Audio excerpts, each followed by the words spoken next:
Closed captioning provided by Beaufort County.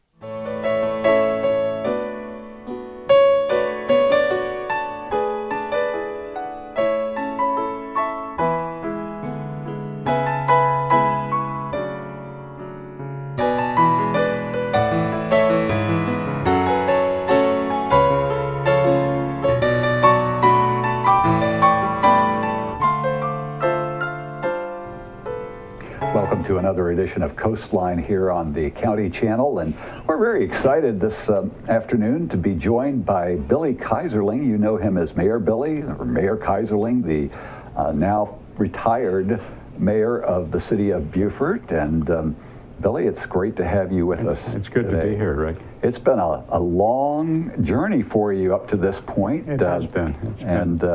You must be breathing a sigh of relief and kind of regrouping as one project is behind you and another one lies ahead? I am, but they sort of are seamless. I haven't. But it's interesting because I really have, as I told the new mayor and council, I really have left the city behind. Call me if you want me, but I'm not going to watch your meetings. I'm not going to go to your meetings. It's your turn. Yeah. You know, the new mayor always has to find a voice, as I did and others have. Sure. And I want to stay out of their way, but we talk occasionally. Yeah. But Tuesday comes along and I say, oh, I don't have to get ready for council meeting. Well, you have very different governing styles, you and Mayor Murray. Right. So it'll be interesting to see how that all plays out. You have a wealth of wisdom, 12 years as mayor.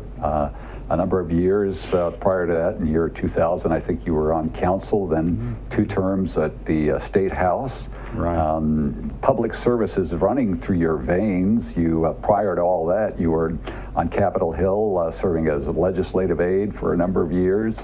Your mother, of course, is Harriet Keyserling. She was the first county councilwoman in Beaufort, as well as the first representative for the South Carolina State House.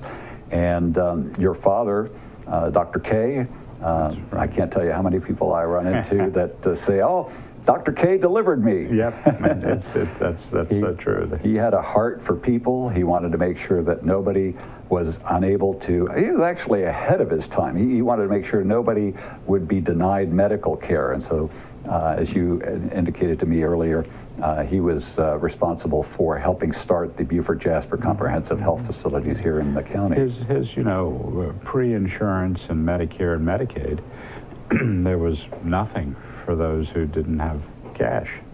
And he just didn't feel that was right. Yeah. You know, he grew up actually in his early years on St. Helena Island as one of 10 white families among 10,000 black families. And so he grew up knowing that there was a divide between haves and have-nots, and didn't think that money should be the definer as to whether or not you get to see a doctor. Sure. So he spent his career, 50 some odd years, serving everybody, but that was a large part of his practice. I heard a lot of people say, oh yeah, if you couldn't pay cash, Dr. K would take a dozen eggs or a chicken or something like that. You had to take his bad jokes. Yeah, that true. Was the way you paid. You had to listen to his jokes. He loved to tell stories. And prior to that, your grandfather, after whom you were named, Right. William Keyserling, he emigrated from Russia in 1888 as a teenager. And how in the world did he find Beaufort, South Carolina? Well, it's funny because he really did come out under the gun. He literally had to escape Lithuania, which was part of Russia, because he was caught organizing against the Tsar. And so he escaped on the bottom of a covered wagon. I mean, it's a real, almost like a Hollywood movie. Ended up in Europe and ended up, of course, coming into New York to the Lower East Side, where many of the immigrants were finding refuge. But he wanted to be a farmer. And when he looked around the Lower East Side of Manhattan, he said, ain't no room to farm here. So he started peddling. Again, he was only 18 years old, but he started peddling his way, not on a bicycle, by selling anything he could pick up and sell to people. And he made his way to Beaufort, where he got a job had several jobs, but his first real job was working for a big company called McDonnell Wilkins Corporation. And they were a large farming operation, the largest growers of Sea Island cotton at the time. That was the prime cotton that went straight to England. And he was a smart man, and he got along with people well. On the one hand, he was part of the white business community. On the other hand, he and one of his partners were the first board members who were actual residents of Beaufort County to serve on the board of Penn School. But I think his biggest innovation was that he got all the farmers together, black, white, small, large, and said, look, we're growing gold, the Sea Island cotton. Why do we all go to market and compete against each other? Why don't we compete with each other? And so he organized buying and selling cooperatives. So they would buy their materials together and get a better price. They would put their materials together, and his organization would take them to market. So it was a booming business. And as I said, this was the end of Reconstruction. And people worked together pretty well, at least in that.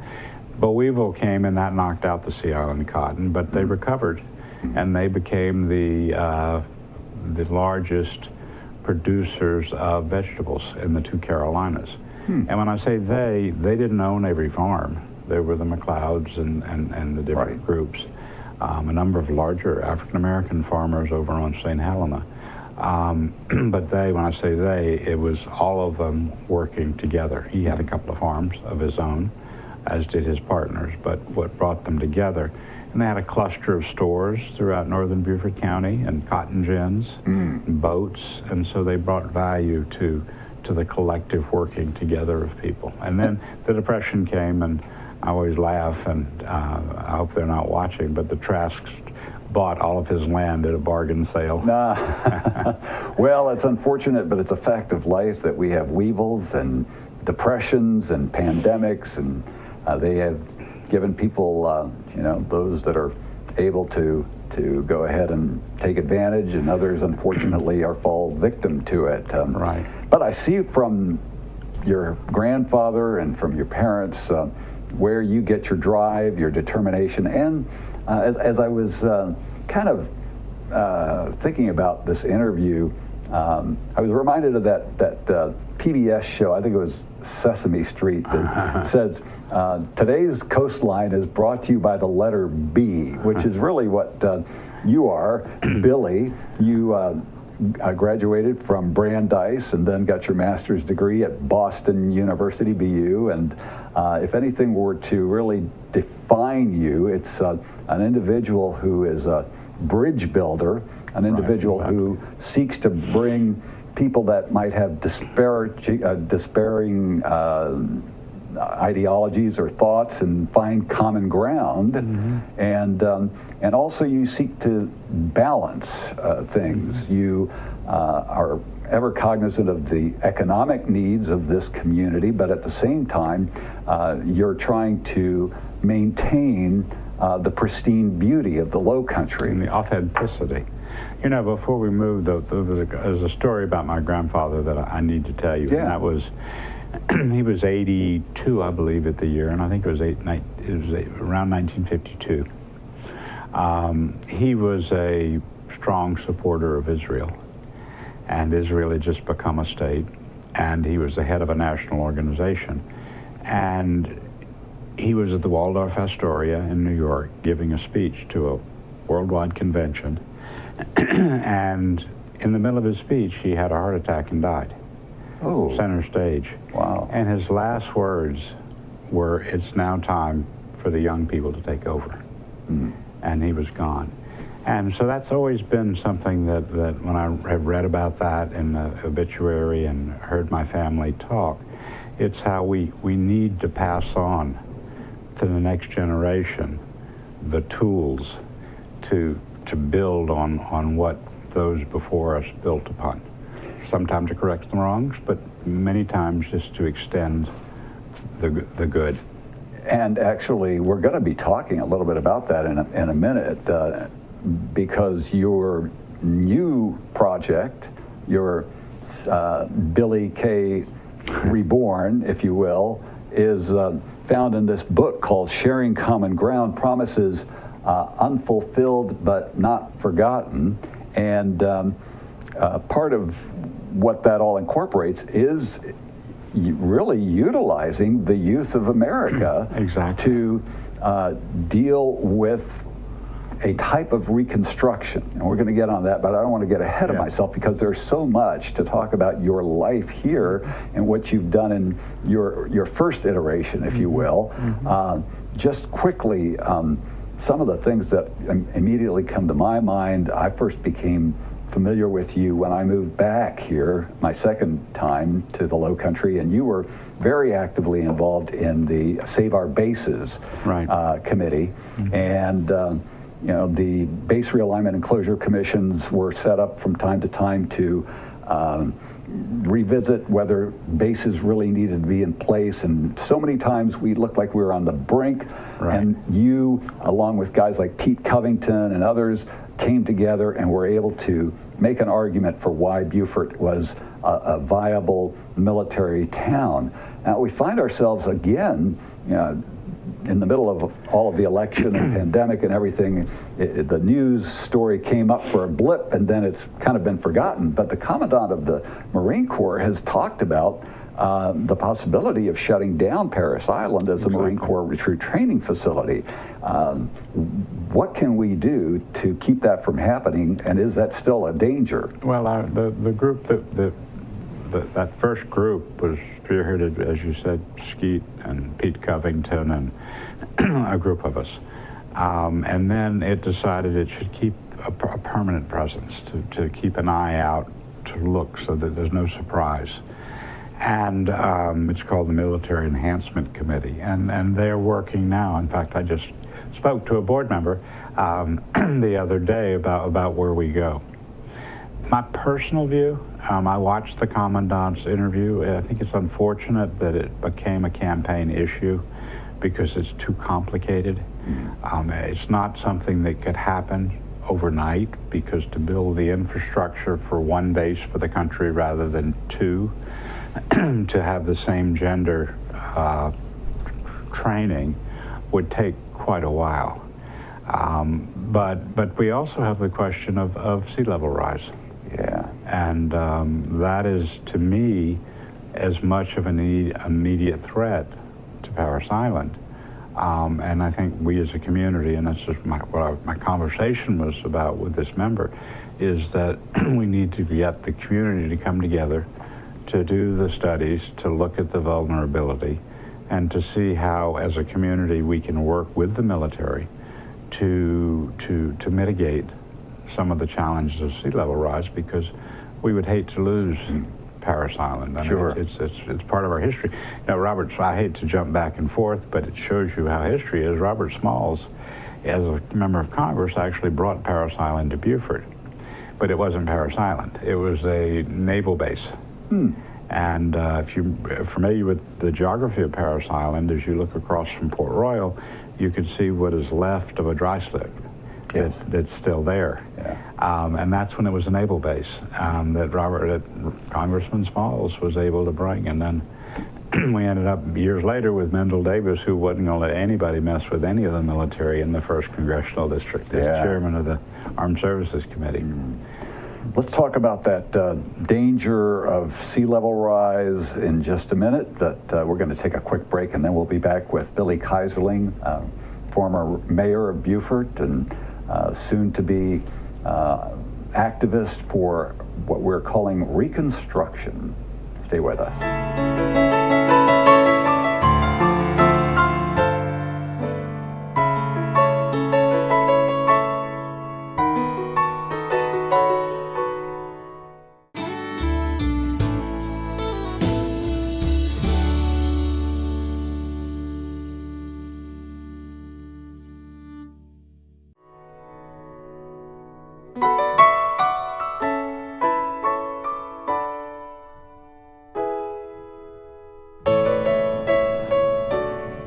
back on Coastline, and our guest is Billy Keyserling, former mayor of Beaufort, and we've just been having a great time talking about history. And one of the things that I had mentioned early on in our interview was that if anything was to truly define you, it was that you are a bridge builder. And as we were talking about that, we got onto the discussion of the fact that there is a distinction between being a city council person and a mayor. Did you find it challenging for you to step into the position of mayor and no longer be such a, pusher and an advocate for whatever you felt your agenda needed to be, and yet be more of a person who makes, I think as you described it, make everybody feel like they have won something? Well, it was an awakening.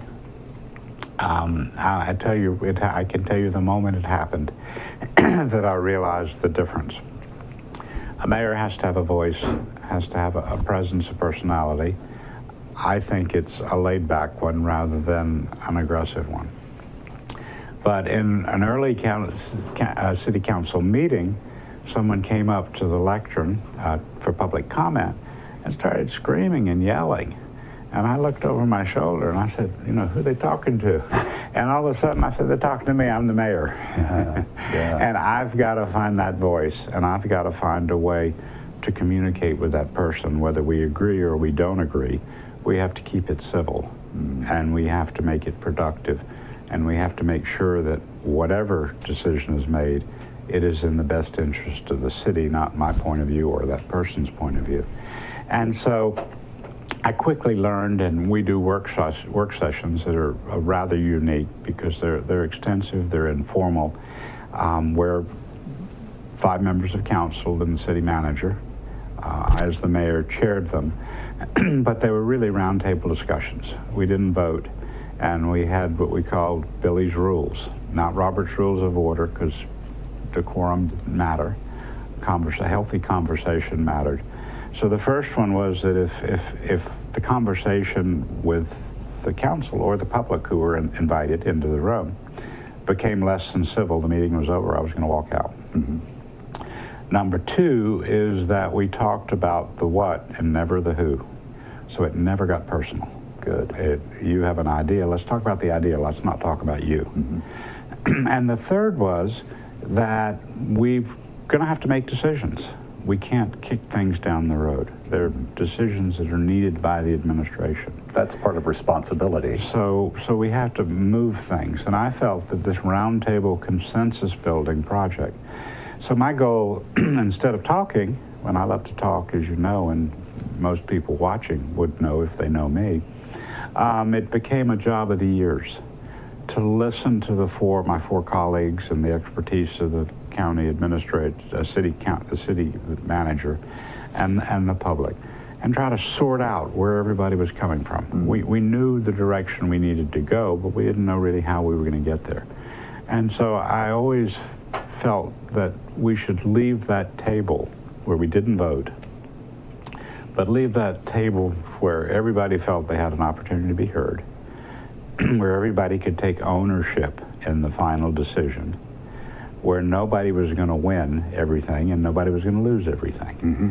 And that to me was what governing was about. Yeah. Is how do you take diverse people, diverse backgrounds, diverse ideologies, diverse desires. We run nonpartisan but diverse parties. Mm-hmm. And how do you say that we got to set aside some of that? Yeah. Let's talk about the what.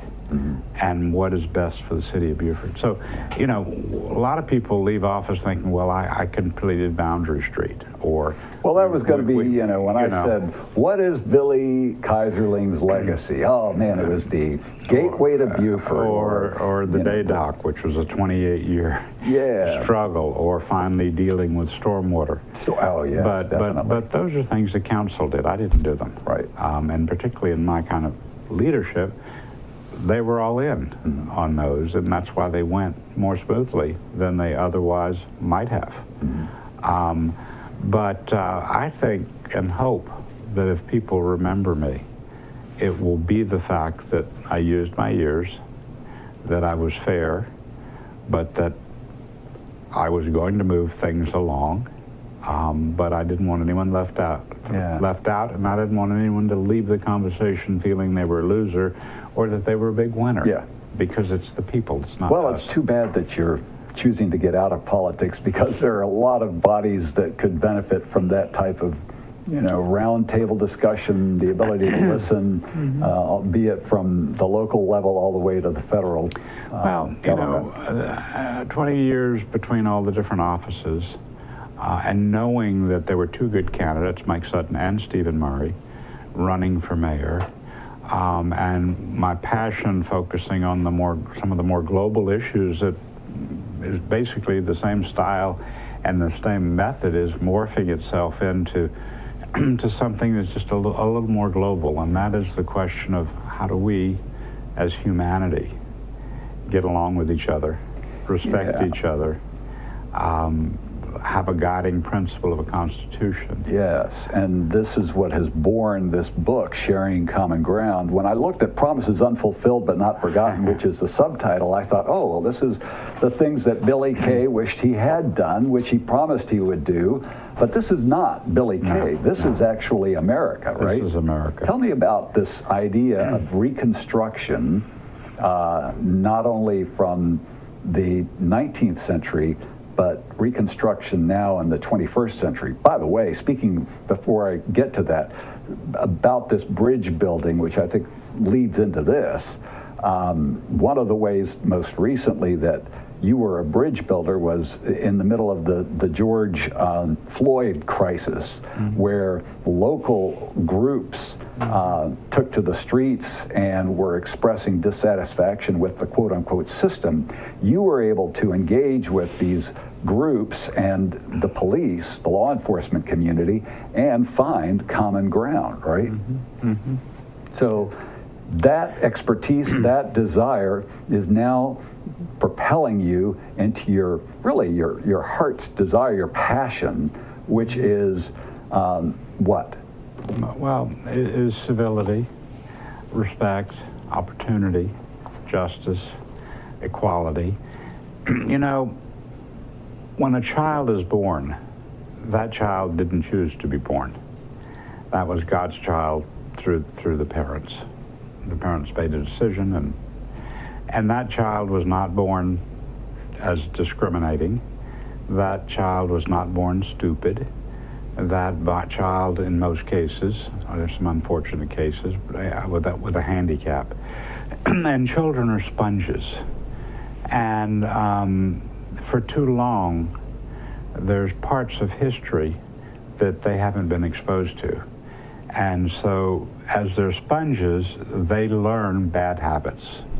Bad habits that can go back, I'm sure, into biblical days, but my being from Beaufort, and Beaufort being such an incremental example of what happened after the Civil War, drove me to look at the question of, the Reconstruction, though people call it a disaster, some call it a disaster, brought the 13th Amendment, the right to be free, the 14th Amendment, the right to be a citizen, and the 15th Amendment, the right to vote. And those are really the promises of equality and justice and that were achieved. And they were not achieved by white people. They were not achieved by black people or brown people. They were achieved by a government that included, they say, up to 2,000 African Americans, formerly enslaved people, who had been elected to office in one way or another. And we came together. We created the Freedom Amendments. But in my view, it was working too well. Too well? Too well. And people, for the power structure to maintain the power, they had to keep people divided, and an easy way to do it at that time was simply the color of one's skin. Again, we all came from the same place. Sure. We have different cultures, we were raised differently, but we have been intentionally divided over the years. And that's why it rings so true to what we're what we're seeing today. Tell me about what it is that you're doing in this reconstruction effort. And I said that you were involving youth, so tell me about that. Our mission is to plant the seeds of change in young people, those sponges, before they've been polluted or taught wrong, so that they can learn about their ancestors. They can learn how we became who we are today, and what we can be.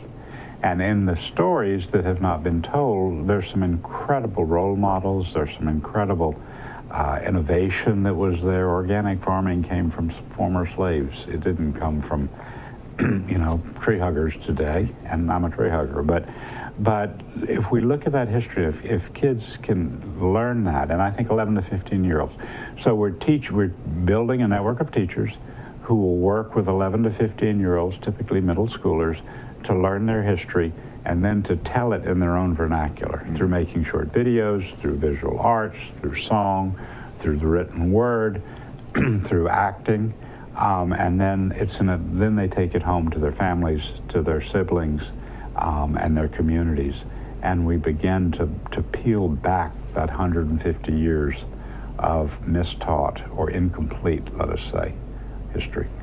Well, we could talk about another hour about all of this, and our time is completely gone. But if people would like more information, or if they'd like to get a copy of your book, Sharing Common Ground, Promises Unfulfilled but Not Forgotten, or maybe even become involved in this Reconstruction program, where do they contact you? They can contact me directly, Billy K at islc.net, or 843-592-0400. Or they can go to www.sharingcommonground.com. Sharingcommonground.com. Right. And you are a brave soul giving your phone number out. Well, it's been out for years. I had people as mayor from all over the county, all over the Lone Country. You're the only guy who has a listed phone number. Well, that's my job. But it's exciting. It's not my project. It's our project. It will not happen. I will not make it. I will help it happen. But I will not be here long enough, because we're talking about healing a soul, not just covering a wound with Band-Aids. And that's why the pendulum of history, as you talked, we make some progress, then we slip back. We make some progress, then we slip back. That's because we've been using Band-Aids, and we really haven't gotten to the root of the problem. And that is how people have been manipulated to be divided against each other rather than united together. Not the type to sit around and do nothing with free time on their hands, and you're carrying on that tradition. Thank you so much, Billy, for your service in the past and anticipated service in the future. Thank you, Rick. Thank you for being here. Our guest has been Billy Keyserling, former mayor of Beaufort, as well as so many other roles that he's had, realtor, businessman, you name it, and now Reconstructionist. And I can't think of a better person to handle finding common ground in today's culture. This has been Coastline. We thank you for joining us, and we hope you'll be here again next month.